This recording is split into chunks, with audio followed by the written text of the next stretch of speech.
Donc moi, je voudrais simplement dire deux mots du travail que nous vous présentons aujourd'hui et qui arrive dans sa phase, j'allais dire, finale.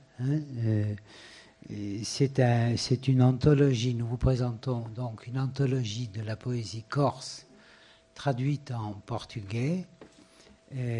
C'est une opération que nous avons imaginée lors de Torquino Mayo numéro 1, c'est-à-dire en mars 2011, à l'occasion justement du constat que nous faisions du passage de ce qui a été abordé aujourd'hui de manière ponctuelle mais quand même profonde, c'est-à-dire ce besoin de ne pas se confiner à une expression. Eh bien ça s'étend évidemment aux langues, ne pas rester dans le territoire linguistique, dans la définition strictement, comment dire, systémique, le système étant compris comme un ensemble clos dans lequel il ne peut pas y avoir de jeu.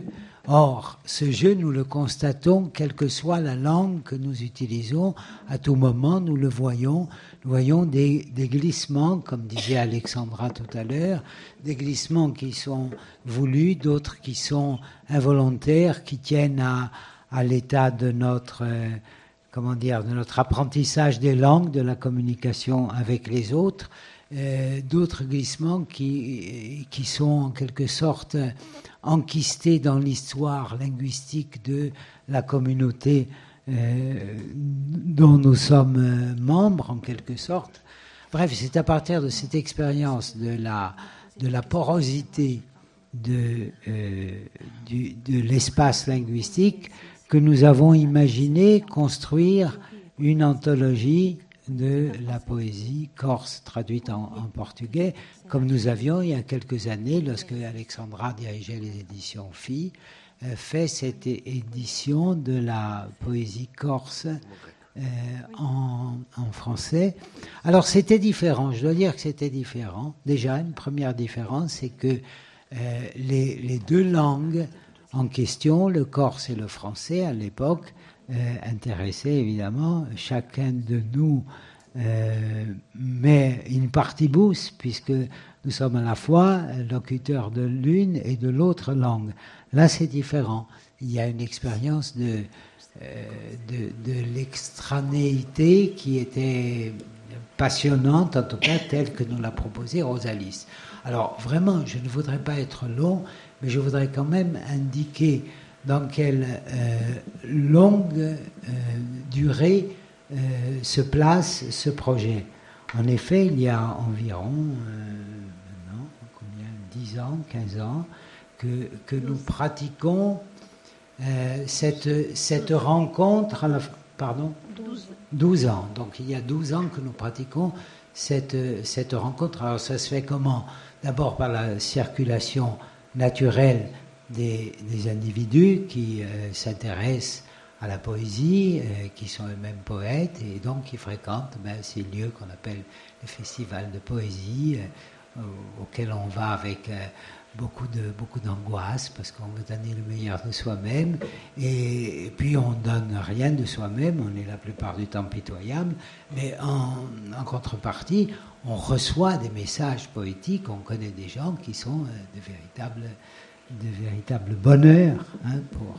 Bon, alors, moi, je veux, par exemple, dire l'émotion que l'on peut éprouver lorsqu'on est à Lisbonne, dans le café que fréquentait régulièrement, c'est-à-dire quotidiennement Pessoa, et qu'on lit son poème, en Corse, me concernant, donc, à la table de Pessoa. Voilà. Ça, c'est quelque chose, c'est une émotion qui n'est pas qu'affective, c'est aussi une émotion esthétique.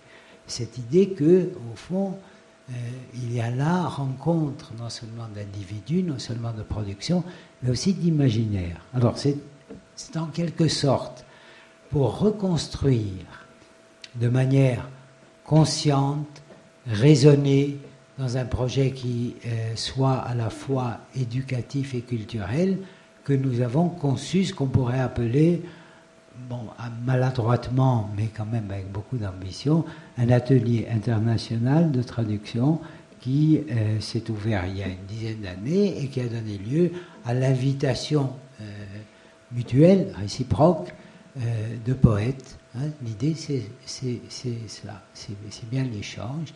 Et au bout de cet échange, point, à un moment donné, le désir de donner corps, en quelque sorte, à cette rencontre, et la rencontre prend la forme d'une anthologie. Alors là, on n'aurait jamais dû tomber sous la coupe de Rosalis Branco, parce qu'elle nous mène vraiment la vie dure depuis un an.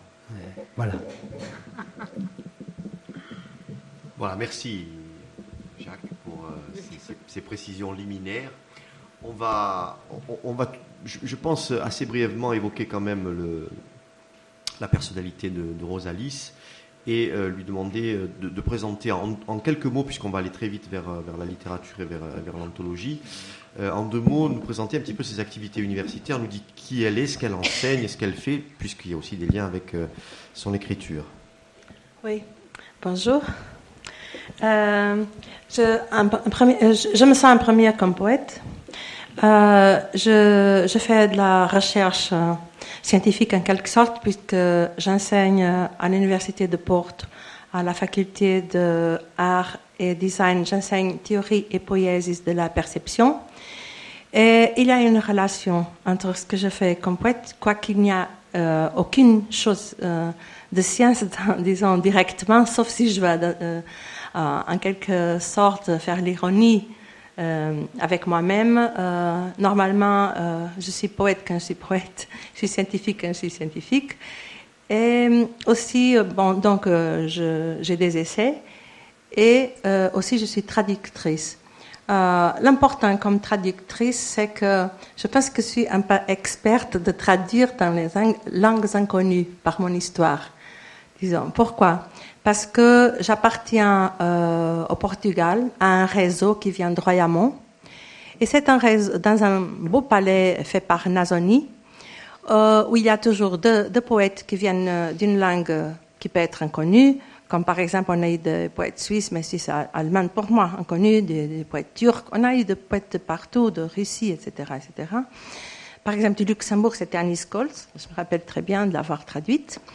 Et on ne sait pas, en principe, cette langue, comme à Royaumont.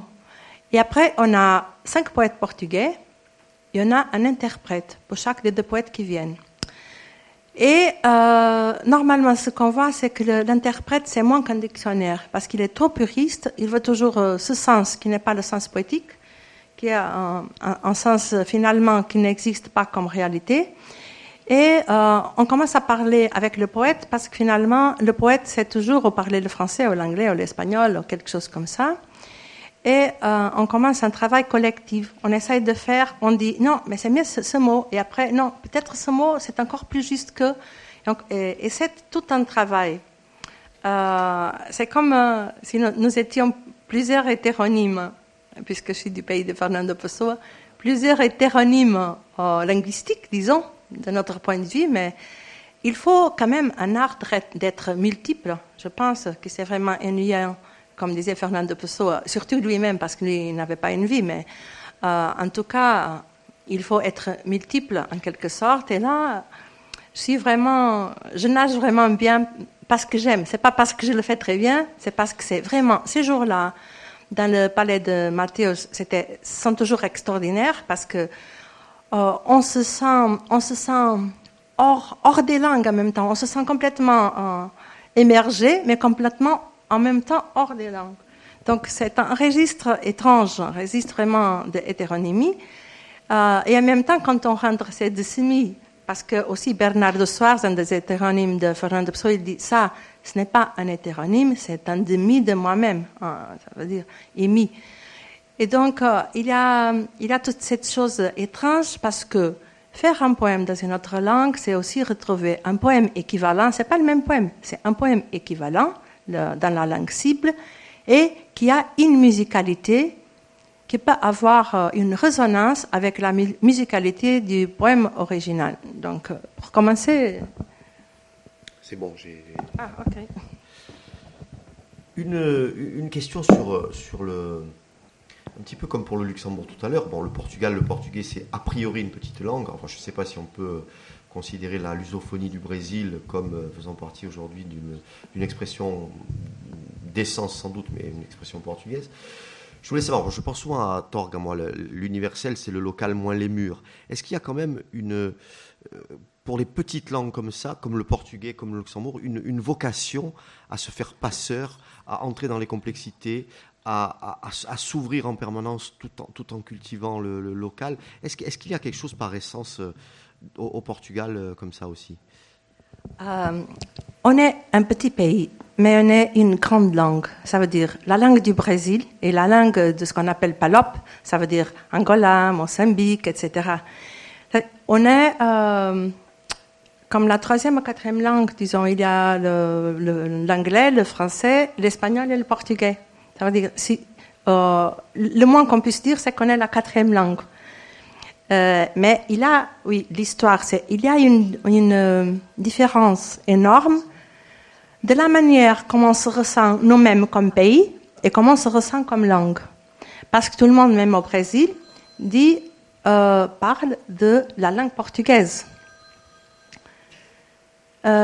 S'il y a quelque chose, par exemple, on sait maintenant tous les problèmes qu'on a avec l'accord orthographique, par exemple, c'est parce que, par exemple, Émile Benveniste, il dit immédiatement dans son livre principal que une langue, c'est une mode d'être au monde d'un peuple. Ça veut dire qu'au Brésil et au Portugal, on ne peut pas avoir le même développement après, parce qu'une langue, après, le langage, c'est le vécu. Et donc, ça veut dire, il y a la langue portugaise au Portugal qui a un vécu, qui n'a pas le même vécu que dans Mozambique, Angola ou au Brésil. Mais c'est exactement la même langue. Donc, on se sent comme une langue très répandue. Simplement, par exemple, quel est le problème? C'est qu'il y a l'Atlantique, par exemple, entre nous et le Brésil, le grand océan.